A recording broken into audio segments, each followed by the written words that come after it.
नमस्ते दोस्तों, आज हम जिस बुक के बारे में बात करेंगे उसका नाम है good vibes and good life, जिसे वैक्स किंग ने लिखा है। यह एक प्रेरणादायक पुस्तक है जो हमें आत्म प्रेम, सकारात्मकता और जीवन में खुशियों को आकर्षित करने के तरीकों पर केंद्रित है। इस पुस्तक को कुल 7 भागों में बांटा गया है। प्रथम भाग की चर्चा हम इस वीडियो में करेंगे, बाकी को नेक्स्ट वीडियो में देखेंगे। पुस्तक की शुरुआत में लेखक अपने बचपन की स्टोरी बताते हैं कि कैसे उनका बचपन कितना बुरे अनुभव के साथ गुजरा। लेखक कहते हैं कि हम अपने रिलेटिव्स के घर में रहते थे, हमारे पास घर नहीं था। वहाँ की जो सिचुएशंस थी वो बद से बदतर होता था। कैसे लेखक की माँ हर कठिन समय में उनसे कहती थी कि सब अच्छा हो जाएगा। ये बात जब लेखक अपने दोस्तों से शेयर करते हैं तो उनके दोस्त पूछते हैं कि आपको ये सब कैसे याद है, जबकि आप तो उस टाइम बहुत छोटे थे। तो लेखक बताते हैं कि ये जो सिचुएशंस है ना, मुझे आज भी अच्छी तरह से याद है और इसको मैं कभी भुला नहीं पाऊँगा। ये मेरे जहन में बस गया है। और लेखक ये भी कहते हैं कि मेरे जीवन में जो भी कठिन परिस्थितियाँ हुई है उन्हीं की वजह से आज मैं मजबूत बन पाया हूँ।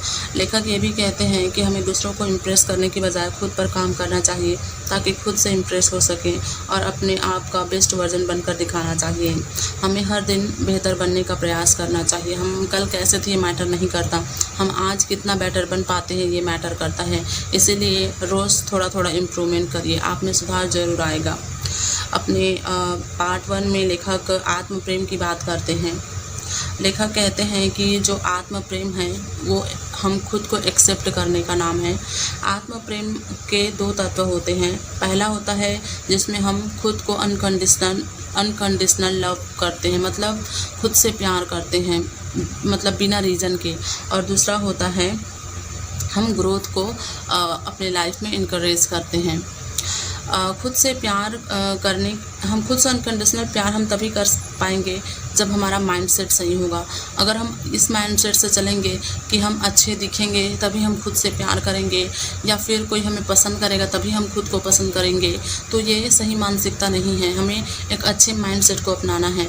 लेखक उदाहरण देते हैं कि जैसे आप अभी मोटे हो और दूसरे लोग आपको देख के हंस रहे हैं तो आपको बुरा नहीं लगना चाहिए, बल्कि आप ये सोचो कि उन्होंने ऐसा कहा है तो कोई तो रीज़न होगा, और अगर उस रीज़न पे काम करके आपका बॉडी अच्छा हो सकता है तो आप वो काम करिए।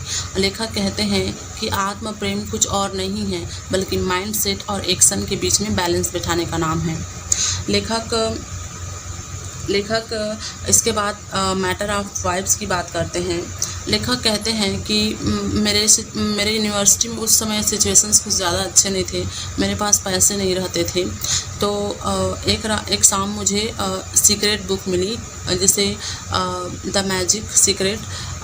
वो कहते हैं कि मैजिक बुक ने मेरी पूरी लाइफ को बदल कर रख दिया, क्योंकि उसमें ये लिखा था कि आप जो चाहते हैं वो पाओगे, और आप जो चाहते हैं वो पाओगे। उनमें लॉ ऑफ अट्रैक्शन के बारे में बात किया गया था। और हम अपने विचारों के थ्रू अपनी दुनिया बदल सकते हैं। जैसे कि अगर हम अच्छी चीज़ को सोचेंगे तो हमारे साथ अच्छा ही होगा, और बुरा चीज़ को सोचेंगे तो हमारे साथ बुरा ही होगा। स्टार्टिंग में लेखक को इन सब में भरोसा नहीं होता, लेकिन जब लेखक खुद अफर्मेशन करके देखते हैं और उनको पता चलता है कि ये जो लॉ ऑफ अट्रैक्शन है वो सच में काम करता है, फिर लेखक धीरे धीरे इस बारे में और बहुत कुछ पढ़ते हैं। फिर वो अपना इसमें विश्वास करते हैं और अपना एक खुद का कॉन्सेप्ट निकालते हैं जिसे बोलते हैं लॉ ऑफ वाइब्रेशन। क्योंकि लेखक को लगता है कि बीच बीच में जो लॉ ऑफ अट्रैक्शन है वो काम नहीं करता, क्योंकि काम नहीं करता ऐसी बात नहीं है। लॉ ऑफ अट्रैक्शन के हमें ये सिखाता है कि हमें पॉजिटिव रहना है, चाहे सिचुएशंस कुछ भी हो। तो लेखक बताते हैं कि ये जो दुनिया है ना वो पदार्थ से मिलकर बनी है, परमाणु से मिलकर बनी है, और प्रत्येक परमाणु में वाइब्रेशन होती है, और उस वाइब्रेशन के थ्रू सारे पदार्थ वाइब्रेट होते रहते हैं। तो हम अगर निश्चित वाइब्रेशन में हम किसी चीज़ को अट्रैक्ट करते हैं तो वो हमारे पास आ जाती है, जैसे कि माय FM रेडियो में होता है। इसलिए लेखक यहाँ पे लॉ ऑफ वाइब्रेशन का कॉन्सेप्ट लेके आते हैं, जिसमें वो बताते हैं कि कैसे हम अपने 4 चीज़ों में बदलाव लाकर अपने जीवन को बदल सकते हैं। वो 4 चीज़ें होती है think, feel, speak and act, जिसे हम TFSA भी कह सकते हैं। थिंक मतलब ये है कि हम जैसा चाहते हैं वैसा सोचें। एक्ट का मतलब होता है, थिंक के बाद आता है फील। फील का मतलब है हम जो चाहते हैं उसको फील करें कि हम सच में बन गए हैं। जैसे आज आप कुछ बनना चाहते हो, जैसे कि आज आप IAS बनना चाहते हो, तो आप आज सोचो कि आप IAS बन गए हो और फील करो उसको कि आप सच में IAS बन गए हो। फिर उसको बोलो कि मैं सच में IAS बन चुका हूँ, ऐसे करके। फिर उसके अकॉर्डिंग आप एक्ट करो, फिर आपको सफलता ज़रूर मिलेगी और इससे आपकी जो वाइब्रेशन है वो भी हाई होगी और उस चीज़ को आप अट्रैक्ट करने में कामयाब होगे। दरअसल लॉ ऑफ अट्रैक्शन का काम न करने का तरीका यही है कि हम सही दिशा में अट्रैक्ट नहीं करते चीज़ों को। हमारे या तो फिर हम थिंक तो करते हैं पर हम उसको फील नहीं कर पाते, या फील भी करते हैं तो हम उसको बोलते नहीं हैं, या फिर उसके अकॉर्डिंग एक्ट नहीं कर पाते हैं। इसलिए हमारा जो लॉ ऑफ अट्रैक्शन है वो हमें फेल होते नज़र आता है। जबकि लॉ ऑफ अट्रैक्शन काम करता है अगर उसको सही दिशा में हम यूज करें तो। लेखक इसमें जो केनेथ जेम्स हैं उसकी बुक द वाइब्रेशनल यूनिवर्स की बात करते हैं। उसमें कहा गया है जैसे कि हम 20 से 20,000 हर्ट्ज के बीच की जो ध्वनि है उसको ही सुन सकते हैं मनुष्य, उससे ज़्यादा या उससे कम को नहीं सुन सकते। ज़्यादा हमारे लिए खतरा हो सकता है और कम हम सुन नहीं सकते। तो लेखक बताते हैं इसका मतलब ये नहीं है कि 20 से कम या 20,000 से ज़्यादा हर्ट्ज की ध्वनि ही नहीं होती। ऐसे ही हमारा यूनिवर्स है, हमारे यूनिवर्स में वाइब्रेशन है लेकिन वो हमें फील नहीं होता। अगर हम निश्चित फ्रीक्वेंसी पर वाइब्रेट करें, अगर किसी चीज़ को हम उस फ्रीक्वेंसी पर महसूस करें तो वो वाइब्रेट होगा।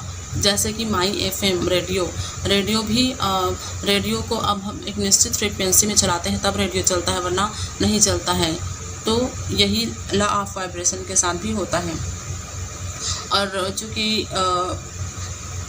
लॉ ऑफ वाइब्रेशन के साथ भी होता है और लेखक ये भी कहते हैं कि जो वाइब्रेशन है वो हमारी हायर होनी चाहिए। जैसे कि किसी पर्वत के नीचे खाई में हम आवाज़ करते हैं तो हमारी आवाज़ बार बार प्रतिध्वनित होती रहती है ना, वैसे ही हम जो एक्ट करते हैं, हम जो बात करते हैं वो इस यूनिवर्स में जाता है और वैसे ही रिफ्लेक्शन हमें मिलता है। इसलिए ज़रूरी है कि हम जो भी बात करें सोच समझ कर करें, सही दिशा में करें और सकारात्मक बातें करें ताकि हमारी सकारात्मक चीज़ें ही हमारे साथ हो। हम खुशी व्यक्त करें ताकि खुशी हमारे पास आए। अगर हम दुखी भी हैं तो भी हम प्रिटेंड करें कि हम खुश हैं ताकि खुशी वापस आए। और इस बुक में हम इतना ही चर्चा करते हैं। आगे पार्ट 2 को हम नेक्स्ट वीडियो में देखेंगे। Thank you so much.